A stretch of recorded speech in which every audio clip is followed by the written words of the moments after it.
You have some narrative in your mind that is so negative that when you look in the mirror, you see somebody worth trashing.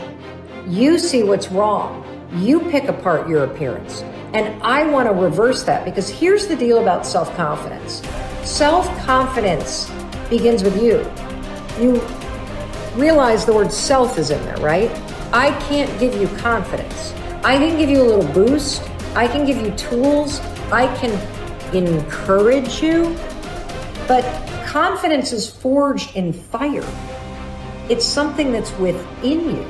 And here's the thing I want you to realize about confidence. You are a confident person.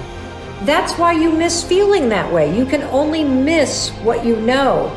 You've just been blocked from the feeling of it. And wherever you are right now in your life, I'm telling you, confidence is in there. You just got to figure out how to tap into it. If you're holding on to something that does not serve you, you are making a terrible error. It's going to cause all kinds of problems. You may blame other people or other things. You may blame the situation. It's you are the cause of the problem.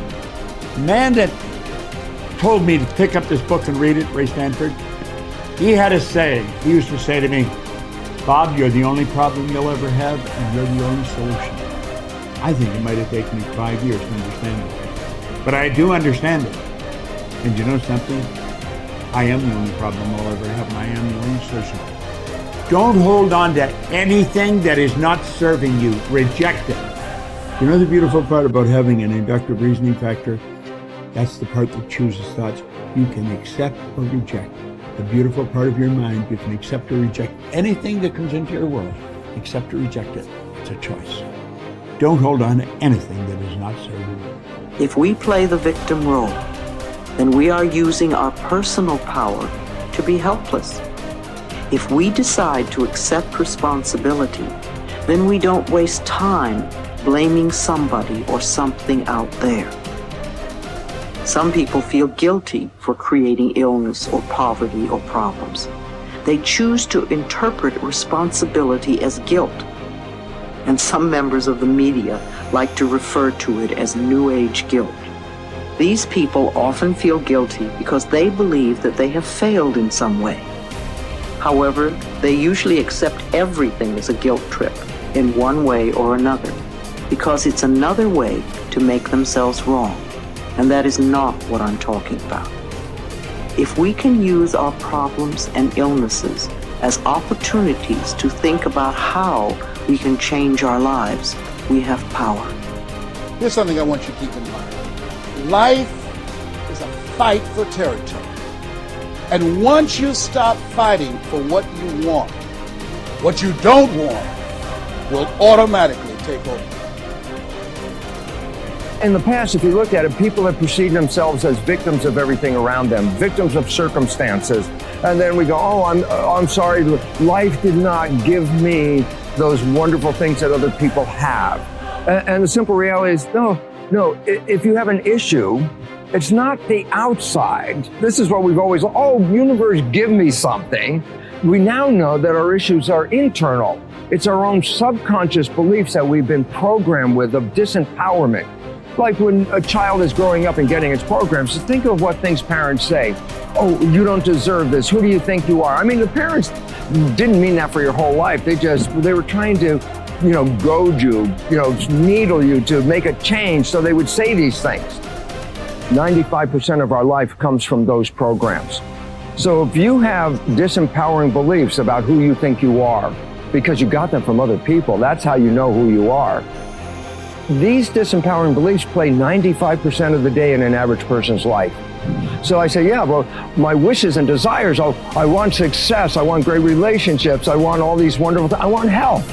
I go, that's conscious mind, because conscious mind's creative. But as science reveals, only 5% of the day are we operating from our own personal wishes and desires. 95% of the day we operate from the programs that we got in the first 7 years. And if those programs, which psychologists have told us 70% are negative and disempowering and self-sabotaging, I say, good, apply these 95% of the day in your life. And you realize why your life is a struggle. It's not a struggle because the universe is not providing. It's a struggle because your own consciousness is not accepting. And this is where we have to change. And so getting control of your mind, taking charge of your consciousness is a way of overcoming those limitations. There are many different ways to take this control back in your life. And one of them is the ability to, like in yoga, for example, to be the master of your mind and not let it run the monkey mind. Let it run. No, I want this. Don't let this other one go. And so overcoming the old self allows us to become somebody else. And there is that period of transition. Yeah. I call it the void, where there's just not a lot happening. And you just got to be able to keep going and continuously get to the end of your belief, where most people stop. I just had a fabulous conversation with someone this weekend. Broke through to the other side, and now there's so much magic happening around this person, but she's worthy now to receive it. And that is the key, because the universe only gives us what we think we're worthy of receiving. So we got to become initiated into this and understand it. Thousands of years of programming that says that we have to change things matter to matter, in three-dimensional reality, and it will take time. But to begin to connect to that resource called the quantum field and create from the field instead of from matter, there's a lot of unlearning that has to go on. You have to really begin to mentally rehearse. So you ask yourself at the end of your day, I do this every day. How'd I do? How'd I do today, bro? How'd you do? Did you do good? Where'd you fall from grace? What was it that caused you to go unconscious for the rest of the day? What was that moment? Now, if you're a student of life, you'll begin to contemplate, well, it was that person that said that thing, then I reacted, or I got this email, or things didn't go my way, and I started feeling angry or frustrated or fearful. The next time that happens, how could I evolve my experience? Now, you may have to search for some answers of the best model to build, or you may actually have a long contemplation and start to go, God, the next time that happens, I think I'm going to do this, or I'm going to do that, or I'm going to plan my behaviors. And the act of closing your eyes and rehearsing what you're going to do begins to install the neurological hardware in your brain to look like you already did it. Now the brain is no longer a record of the past. Now it's a map to the future. And if you keep installing that hardware, the hardware will become a software program, which means you'll just start acting like a happy person. Why? There's no magic there. You installed the circuitry. So that's more important than the news. Right. It's more important than answering any email or any text. It's more important than talking about your past. If you want to enjoy self-confidence on the outside, you must practice complete integrity on the inside. The foundation of self-confidence is for you to live your life consistent with your innermost values and principles, while thinking and acting in harmony with your highest aspirations. Men and women with the most solid self-confidence are those who are absolutely clear about what it is they believe to be right and good and worthwhile, and who live their lives consistent with these values. Everything they do or say is an expression of their innermost convictions. Your whole world can fall down around you, but as long as you know that you are doing the right thing, you will have a deep inner sense of calm that will manifest itself in an attitude of confidence and self. In an attitude of confidence and self-assurance in any situation. You will have many ups and downs in life. But what is most important is that you remain true to yourself. Your true values are only expressed in your actions, in what you do. You can tell what you truly believe by observing what you do in any situation in which you have to make a choice, especially when you are under stress and pulled in two directions at once, with opposing demands or responsibilities. This is when your true values are revealed.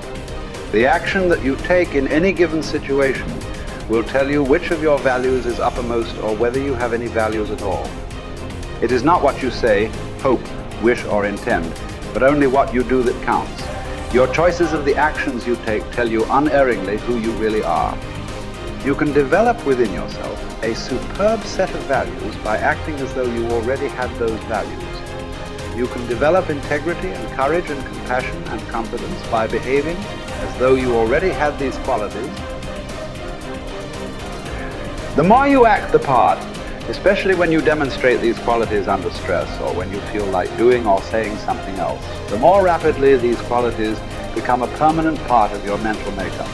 The more you practice good values, the more rapidly you become a truly superior person.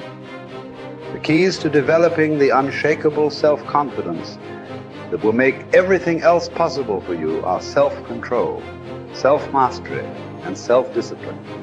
Self-confidence can come directly by behaving in a self-confident manner, but more often it comes indirectly by doing and saying the things and practicing the behaviors that lead to self-confidence. The most important self-development behavior is living consistently with your highest values at every opportunity